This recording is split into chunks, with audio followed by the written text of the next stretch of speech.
My adoptive brother hated me.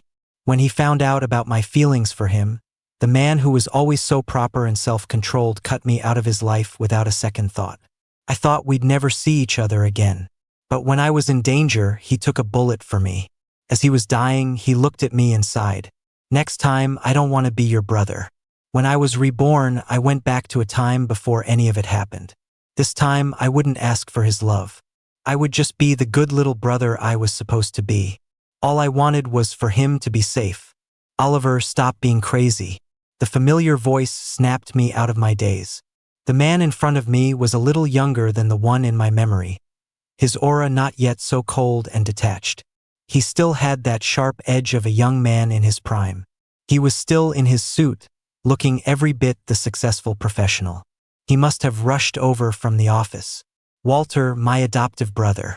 After my parents died, even though he was only 8 years older than me, he took on the responsibility of raising me without hesitation.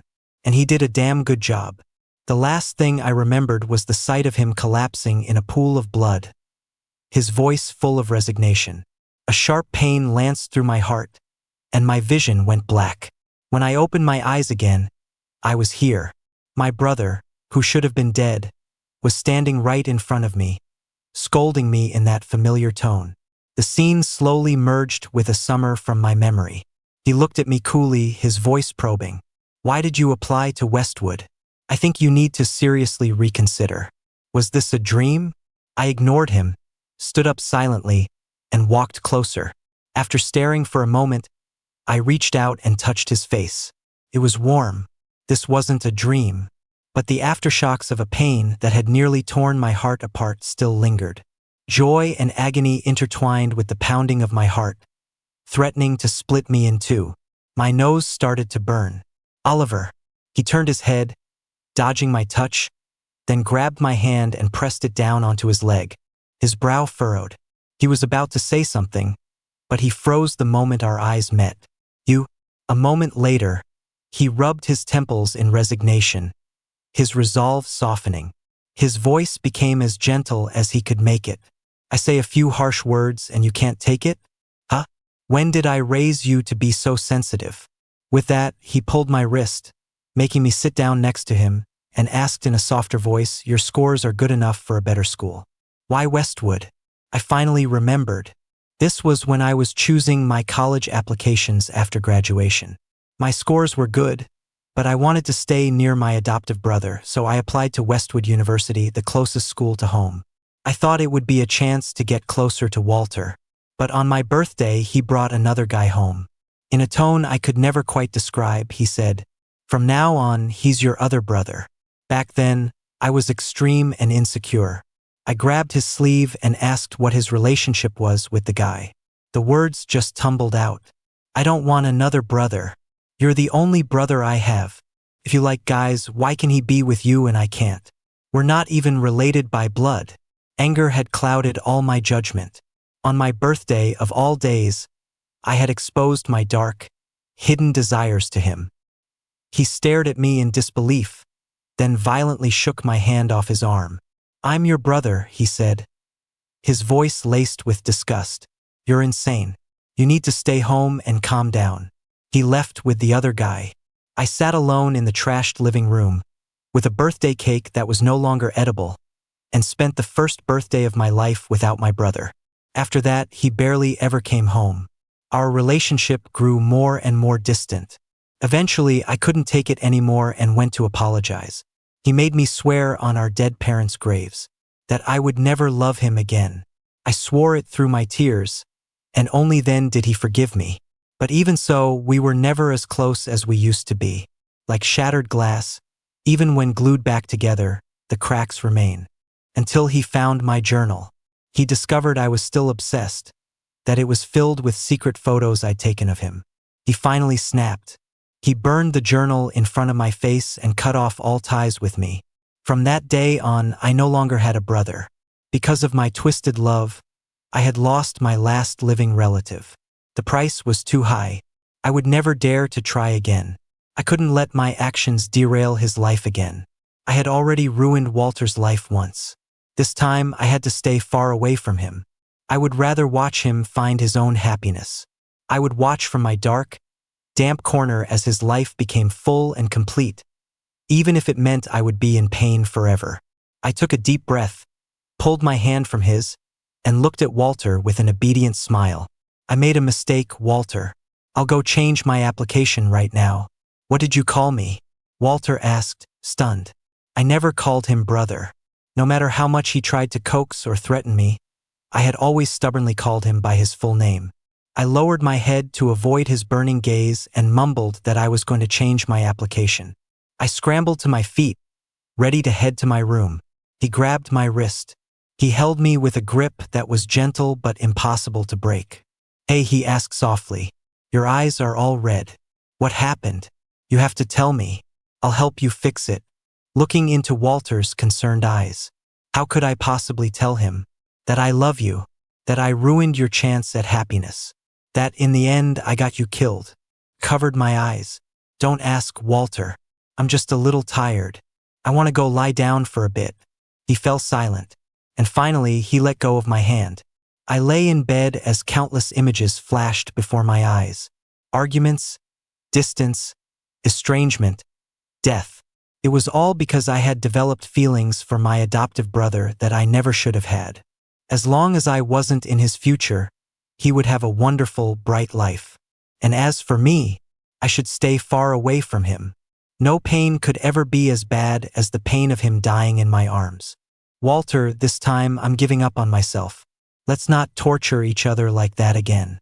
With that thought, I shot up out of bed. I scrambled for my phone. Hello? Felix, it's me. Felix sounded like he was outside. I could hear the wind whipping through the phone. He chuckled. I'm not blind. I've got caller ID. What's up? Felix was a childhood friend. This version of Felix, fresh out of high school, hadn't experienced the world yet. His voice lacked the weariness of a working adult. It was full of youthful energy, the ends of his sentences lilting upwards. In my previous life, we hadn't seen each other in a long, long time. My voice came out raspy. What major did you apply for? I want to apply for the same one. I'm not going to Westwood. Didn't you want to stay close to your brother? He asked, surprised. I'm an adult now, I replied. Felix was silent. Felix was shocked. Felix asked, did your brother kill someone? Realizing he might have crossed a line, he added, I got into the National Justice Academy through early admission. Because of my major, I have to go to campus early for intensive training, and basically the whole semester is under quasi-military discipline. We have internships during winter and summer breaks, too. If you come with me, you might really not see your brother for a whole year. I glanced at the door, a little dazed. I quietly mumbled an aha. All right then, I'll send you the major code. You'd better sign a waiver for me, just in case your brother comes after me for kidnapping his precious little brother. Felix didn't press further, getting straight to the point. Felix, yeah. In the future, if you don't know what to say, just say congratulations and best wishes. I offered this advice in all sincerity. I lay on my bed, my mind a complete blank. It wasn't until dinner time, when the housekeeper knocked on the door, that I snapped out of it and reluctantly went downstairs to eat.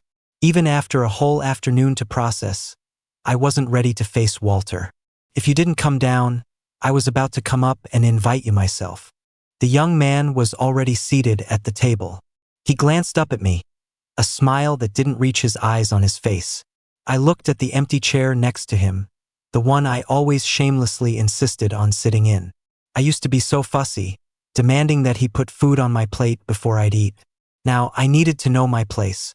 I paused, then pulled over another chair and, under his gradually cooling gaze, sat down across from him. Sorry, Walter, I said. I was talking with a friend about where to go. We both decided to apply to the National Justice Academy. The young man pressed his lips together, his dark eyes narrowing as he watched me. He was already annoyed. I could tell just from those two micro-expressions. But I didn't understand why he was annoyed. He should have been happy. His little brother had finally faced reality and would stop causing him trouble. The more I thought about it, the more my chest tightened. I stopped thinking and just poked at the rice in my bowl. The Justice Academy? You want to be a cop? He asked. Do you have any idea how dangerous that is? You were better off applying to Westwood. No, I just didn't know where else to go. When I was little, I thought having mom and dad was what made a place home. Later, I thought anywhere with Walter was home. I wanted to keep Walter by my side forever, to stop him from starting a family with someone else. That obsession slowly warped my feelings into a love that only burdened him. Only now did I realize that I was still just adrift. As long as I didn't get in Walter's way, anywhere was fine. Though that's what I was thinking, I just slowly nodded and mumbled. Yeah, it was obvious I hadn't listened to a word he'd said. His cold, dark eyes were fixed on me, unblinking. Even without looking up, I could feel his scorching gaze. But I forced myself to bear it, refusing to meet his eyes. After a few half-hearted bites, I lost my appetite and put down my chopsticks, ready to leave. I'm full, Walter. You've barely eaten. Sit down, Walter said coldly. I instinctively sat back down. Once I was sitting up straight, I realized what I'd done and felt a pang of regret. I had promised myself I'd keep my distance from Walter. So why was I still listening to him? You're not yourself today. Walter stated it as a fact. My eyes darted around the room, avoiding his at all costs. I was afraid that if I met those eyes, full of warmth and concern, I would immediately surrender and fall for him all over again. Some mistakes you only need to make once. I'm really fine, I just suddenly figured things out. I said in a low voice. Ha! Figured what out? That you've grown up and don't need your older brother anymore? Walter let out a short laugh, but there was no humor in his voice. You're starting to call me brother, starting to put distance between us. Is it because you think once you're in college you won't need my help anymore, so there's no point in staying on my good side? Am I just something you use when you need me and toss aside when you don't? Say something, Oliver. He tapped his index finger on the table. Toss aside? You're the one who tossed me aside. Twice. And I would never, ever toss you aside. My mind was in turmoil. I knew that in this situation he wouldn't let me off the hook so easily. I had to give him a reasonable explanation. During the long silence, I brainstormed. This was the perfect opportunity to immediately reassure Walter that I had no inappropriate feelings for him. So I said it plainly, okay, Walter, you're right. I'm dating someone. We got into a fight recently, so I've been a little emotional. I'm sorry, it won't happen again. And the college application? Walter's expression went blank for a few seconds before he asked again. I steeled myself and nodded. We've worked it out now. I really like him, so I've decided to go to the same university as him. You're being ridiculous. You've been dating someone behind my back. And you're gambling with your future. I don't know which part of my sentence set him off, but he slammed his hand on the table, his voice rising. Just then, the doorbell rang. A bad feeling washed over me. I'll get it, I said. I hurried to the front door. When I opened it, it was Felix. The boy had a small backpack slung over one shoulder. When he smiled, his small canine teeth showed. He was beaming. Let's go, Oliver. You done eating? We gotta go work out. Even though our scores are high enough, the Justice Academy has a physical exam. We have to do pull-ups and run 1,000 meters. With your skinny frame, I'm worried you won't even pass the physical.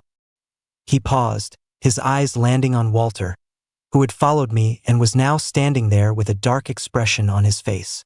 His sharp intuition sensed the murderous aura. He blinked. He looked at me. Then he looked at Walter. Walter, sir. Congratulations and best wishes, I said. Walter was so angry he almost laughed. So it's a guy. The scene was incredibly bizarre. Walter forced me to sit next to him. Felix sat across from me. Felix, Walter began, although you're both adults, and I have nothing against same-sex relationships, that's no excuse for you to drag Oliver into this nonsense. The boy looked at me blankly, then at Walter beside me. After a moment of thought, his face lit up with an expression of sudden understanding. I have no idea what he was imagining, but he looked ready to go to bat for his brother. I had a very bad feeling. I felt like he was about to throw his brother under the bus. Sir, Oliver and I are the real deal. I respect his decision. He wants to contribute to the peace and stability of our country, which is why he chose the same university as me. With shared interests and being the same age, we'll be able to build a stronger, more lasting relationship. Felix shot me a wink, his expression screaming, "Dude, I got you. Don't worry, I'll sacrifice my reputation to make sure you get into college." I tried to interject, "Wait, listen to me." My mouth twitched. I wondered how I was able to read such a long, detailed message from his face. The real deal. Shared interests, same age, and you call him Oliver? Who gave you the right to call him that? Walter bit out each word. Can you provide financial support for my brother? Can you guarantee he'll live a carefree life? Are you willing to let my brother take on such a dangerous job? With every word he spoke, the air around us seemed to drop a few degrees, and it felt like no one could hear me.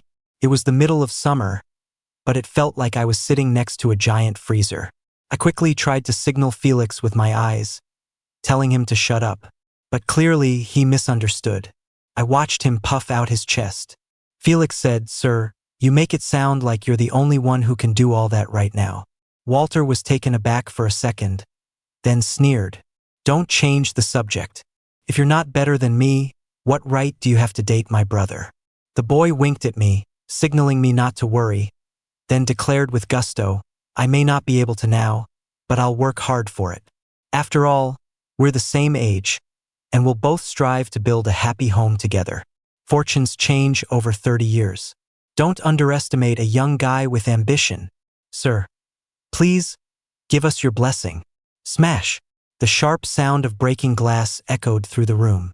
I looked down and saw that Walter had crushed the glass in his hand. "Dude, you got an iron grip or something?" Felix gave him a thumbs up, his admiration genuine. "Can you teach your future brother-in-law?" He had adapted to his new role with alarming speed. "Get out. Go home. Oliver is busy today." Walter started coughing violently, the corners of his eyes turning pink with rage.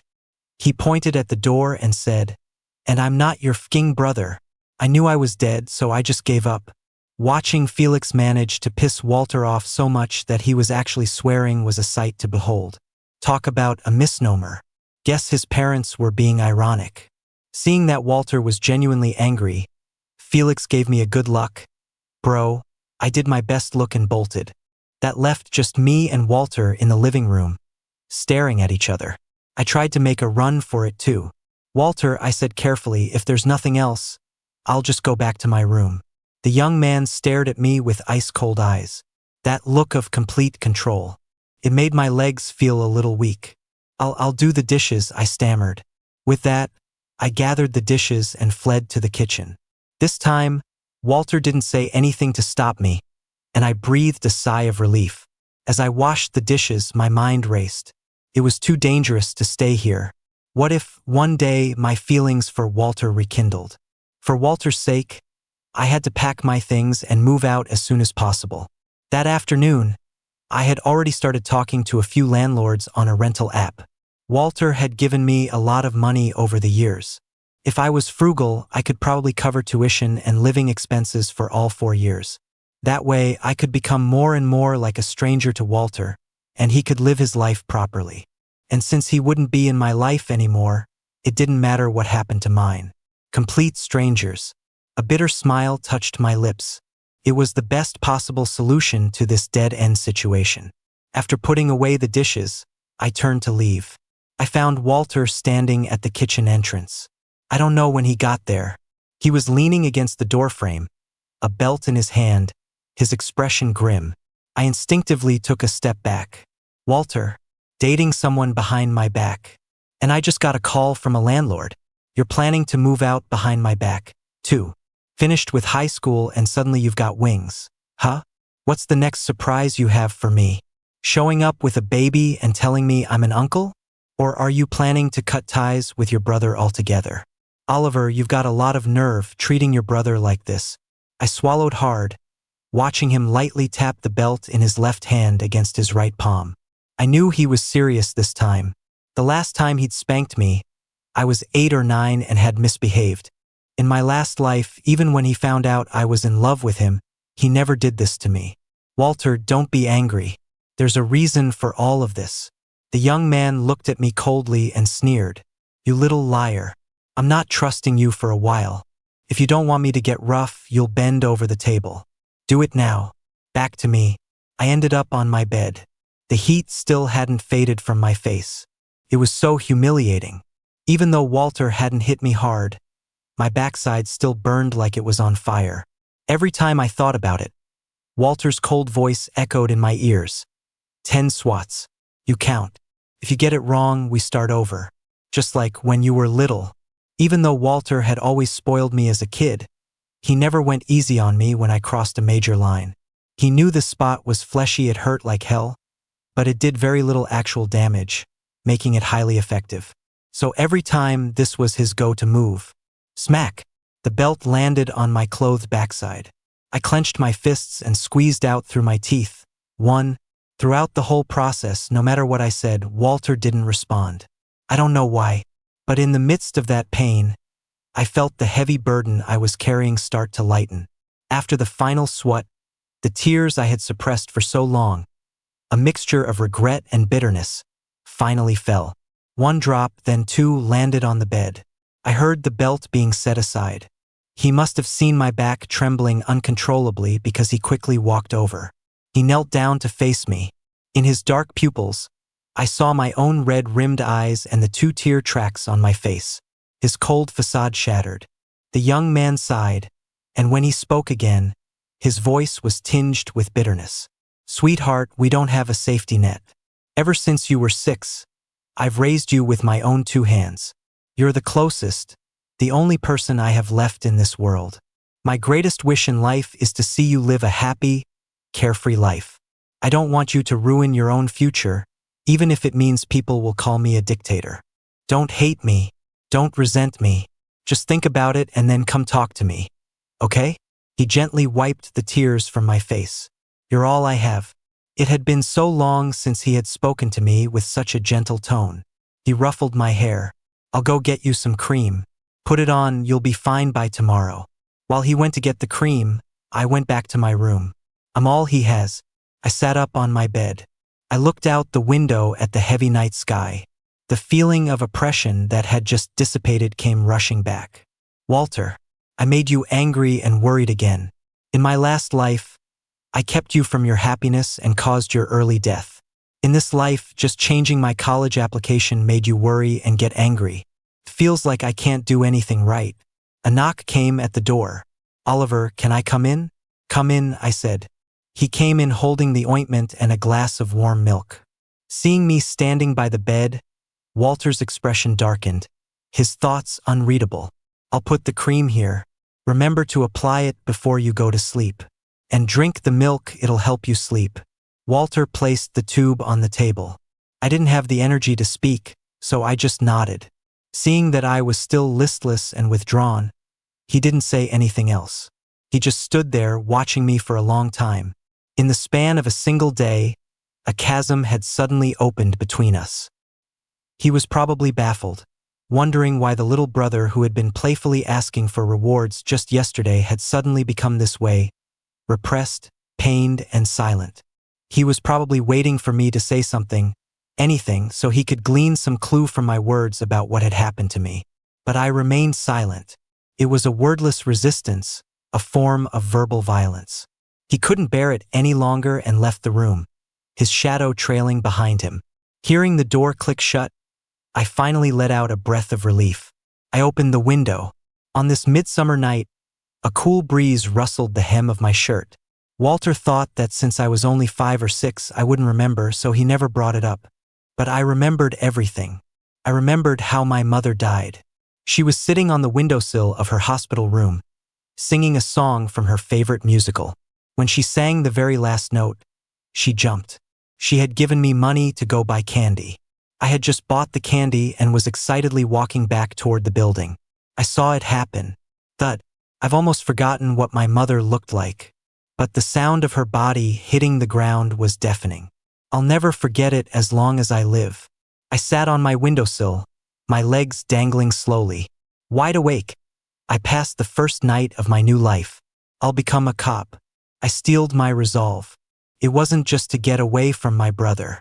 It was also because if I could help even one person, maybe my rebirth would have more meaning.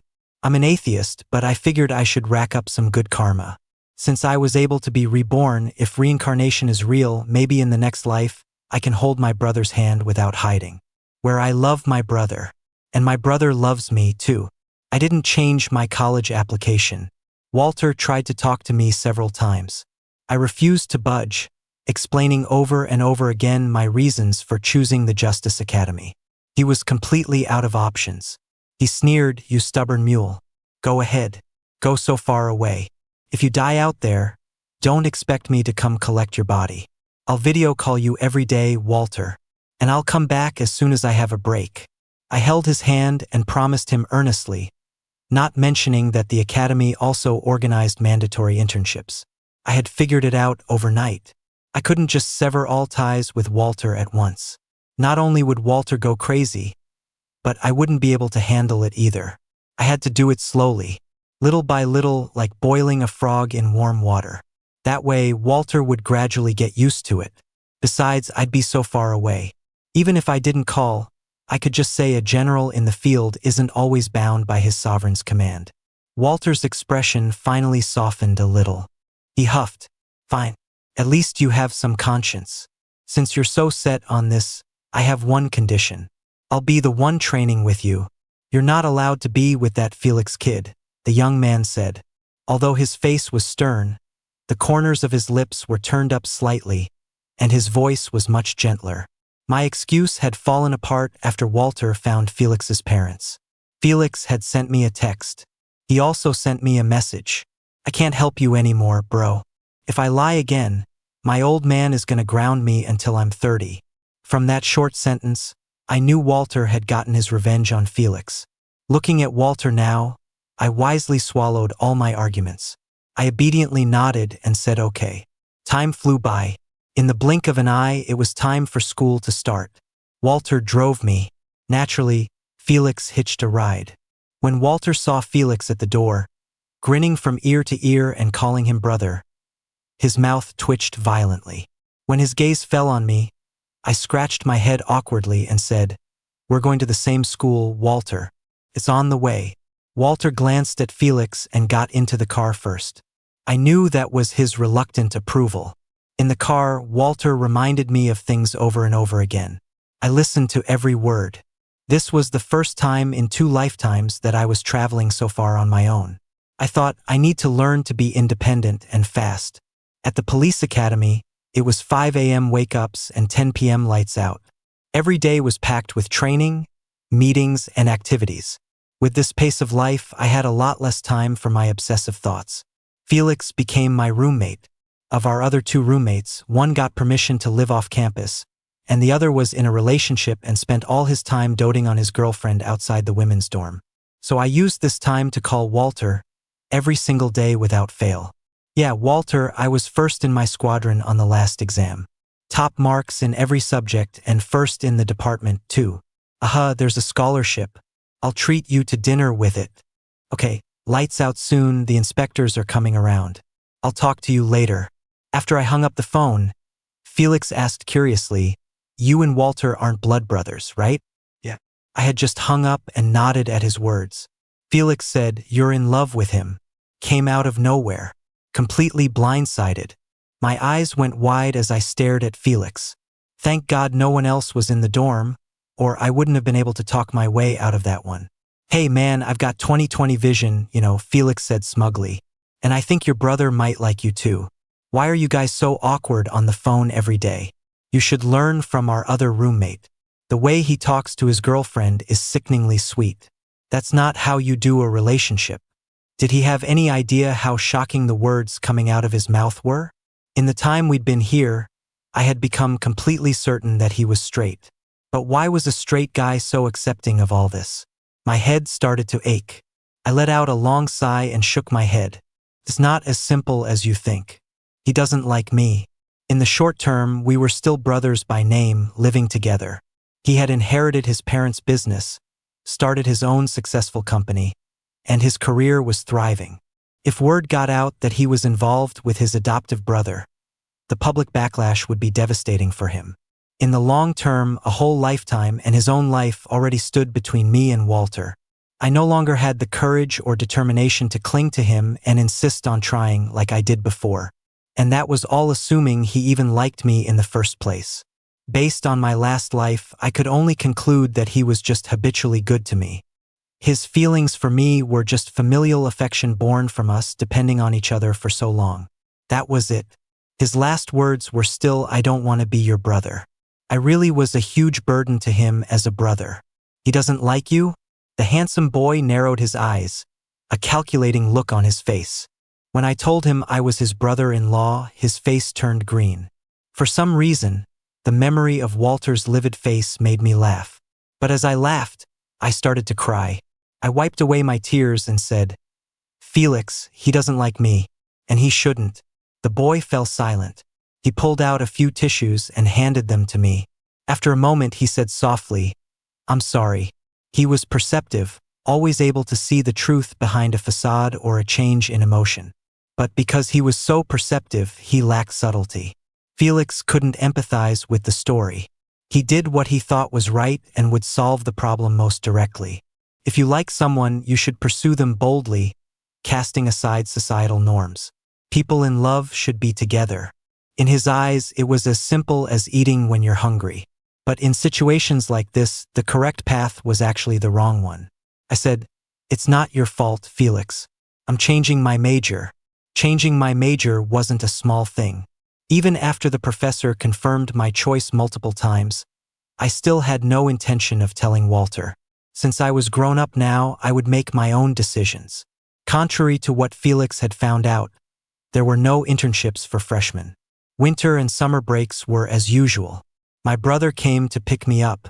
Even though we video called every day, seeing him in person still left me a little stunned. The young man strode over, reached out and pinched my cheek. "You've lost weight," he said.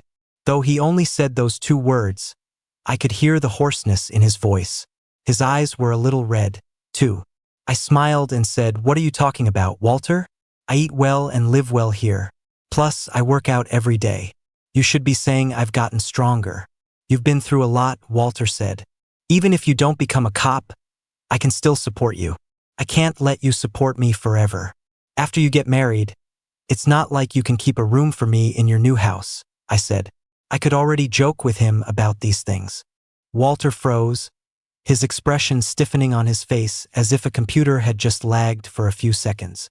A moment later, he said, "If you don't like it, I'll never get married. I'll take care of you forever. What would people say?" "Walter, I'm grown up now. I have my own ambitions," I said. "Don't worry. I'll protect our country, and I'll protect you." The young man stared at me. The winters in DC are cold. The wind had turned his nose red. "Let's go, Walter." Only then did Walter snap out of it. He took my hand and tucked it into his own coat pocket. "Let's go," he said. "Let's go home." On the way, he asked me tirelessly about my daily life, if I had met anyone interesting or anyone I liked. I patiently answered all his questions.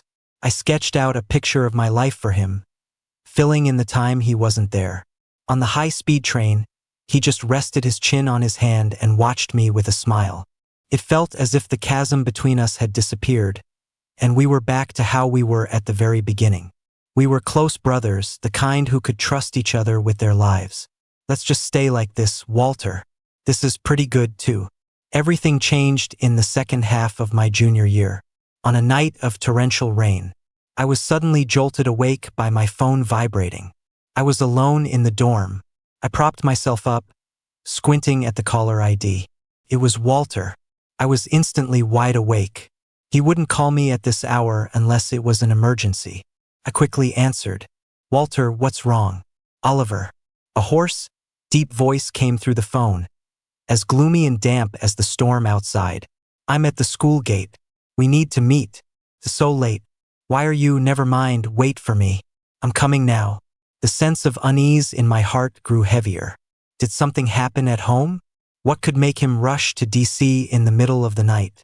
The dorm supervisor was already asleep. After a moment's thought, I ran down to the first floor. I sheepishly woke up a classmate and climbed out the window of their room. When I got to the school gate, I saw Walter standing there in the distance, holding a black umbrella. Even though he had an umbrella, he looked like he was soaked to the bone, which only accentuated the paleness of his face and the redness of his lips. Running with an umbrella was too slow. I closed mine and sprinted toward him. Walter was startled for a moment, then started running toward me. He held the umbrella over my head, let out a breath of relief, and pulled me into his arms. "Tell me what's wrong, Walter," I said, taking a deep breath to calm my racing heart. Walter pressed his lips together, his dark eyes staring into mine. They were swirling with so many thick emotions it was unnerving. He asked, "Why did you choose the Justice Academy?" I was stunned. He had already asked me that question when I first applied. "Oliver, why did you choose the Justice Academy?" He repeated himself, his gaze stubbornly fixed on me. I think I understood. I knew where he had come from. I said, "So that Walter wouldn't die again. So I could keep him safe. Stabbed by a junkie in a drug-fueled rage, dying in my arms." Walter blinked, and a raindrop rolled down from the corner of his eye. One drop, then two. It was pouring outside the umbrella and drizzling underneath it. "That's not a reason to choose narcotics. Drop out," Walter said, his voice raw. "I'll support you for the rest of your life." I shook my head. "I'm grown up now, Walter." "Walter," I said, looking out at the curtain of rain beyond the umbrella, "even after being reborn, I still have a nightmare at least once a week. I dream that you stop breathing in my arms, that blood flows from the wound in your chest. I try to plug the hole, but it's useless. I beg everyone passing by to save you. In my dreams, I've already cried a lifetime of tears. If I don't do this, I'll be trapped forever in the day you died. Walter, if I died, what would you do?" I never got his answer. On that stormy night, Walter came and went. I climbed back into the dorm, soaked to the bone, startling my friend. My friend laughed and teased. "What, your girlfriend tried to break up with you? Just went to salvage your love life?" I forced a bitter smile and played along. "Yeah, it's over for good this time." My friend sighed. "Don't worry about it. With a handsome face like yours, you'll always find someone better." I didn't say anything else. I went back to my own room, took a cold shower, dried my hair, and lay back down on the bed. With so much on my mind, I couldn't sleep soundly. In a hazy state, I dreamed of the past. It was a long, long time ago, a memory from when I was 4. My mother and stepfather were both alive, whispering to each other as they cooked in the kitchen. Walter was hunched over his homework at the table, and I was lying on the freshly covered sofa, smelling the aroma of the food, having a nonsensical conversation with him. I drifted off to sleep with the fan blowing on me. That was the last beautiful afternoon I remembered. After that, it was one hardship after another, family members dying, brothers turning against each other. Time ruthlessly pushed me forward, never giving me a moment to catch my breath. Walter started ignoring my calls. I could feel us slowly drifting apart. I had expected this, but it still hurt. I started staring at my phone more and more often. Sometimes my squadron would have a large lecture class with Felix's. He sat down next to me, and seeing my state, he knew what was going on. He rested his chin on his hand and said, "Your brother's afraid of losing you. You know how it is, caring makes people irrational. The least you can do is not make him worry so much. You two are so close, what could possibly be so hard to talk about?" He was right. Besides, my birthday was coming up. "I get it. Thanks," I said, grabbing his hand. A girl sitting next to us who knew us both let out a gasp. Felix put on a high-pitched voice and said to her, "If you keep thinking those dirty thoughts, he's going to be stuck with you for life. Get lost." After my persistent attempts to communicate, and after promising him again and again that I would always prioritize my own safety, telling him that just because I studied this major didn't mean I had to work in the field and that there were plenty of office jobs, Walter finally, reluctantly, started talking to me again. He wrote me a long letter. He said the guy from my last life, the one he brought home, was just an actor he paid. He didn't like anyone else. He said, "You want to be a public servant." He wanted me to have a good life. Having already died once, Walter seemed to have figured something out. His tone was much lighter, but he never once mentioned loving me. Even so, as I read it, I couldn't keep the smile off my face. My brother's life was getting better. On my birthday, he came to DC again. I ran to him and threw myself into his arms. The sky was clear, and the sun was shining brightly. My brother and I settled down in DC together. His company was running smoothly, and he had more free time recently, so he spent his days at home, tinkering with new recipes. These past few days, he had been acting mysterious, and he was in an exceptionally good mood. I frowned. I decided not to tell him about this next operation. I'll probably be working overtime for the next couple of days, so I won't be home at night. Walter nodded, used to it by now. Okay. Will you be able to come back this weekend? I should be wrapping things up by then. I'll probably be back. I'll call you, I said. Okay. I'll wait for you. Walter saw me out. I walked a long way before calling a colleague to pick me up. The truth was, I never told him. After graduation and choosing my post, I still chose this line of work. I started my investigation with the drug addict who had stabbed him in our last life. Took me 5 years. I uncovered a major criminal organization and linked them to 5 brutal cases where entire families had been murdered. But during the arrest, 2 criminals lunged out of the darkness from a hidden corner. They had taken a little girl hostage. In the struggle, there was a flash of cold steel, and a knife pierced my chest. By some twist of fate, as if it was written in the stars, I had helped my brother avoid his death. But that same blade ended up in my chest. I fought through the pain and subdued the 2 remaining suspects, then spoke my last words into the radio. Come to point A10. 2 got away. They had a little girl, I got her out. I paused. Don't tell my brother. In a daze, as my colleagues shouted my name and lifted me onto a stretcher, I saw my brother walking toward me. He had a wound on his chest, too. He said to me, Oliver, I'm here to get you. Oliver, let's be together. I love you.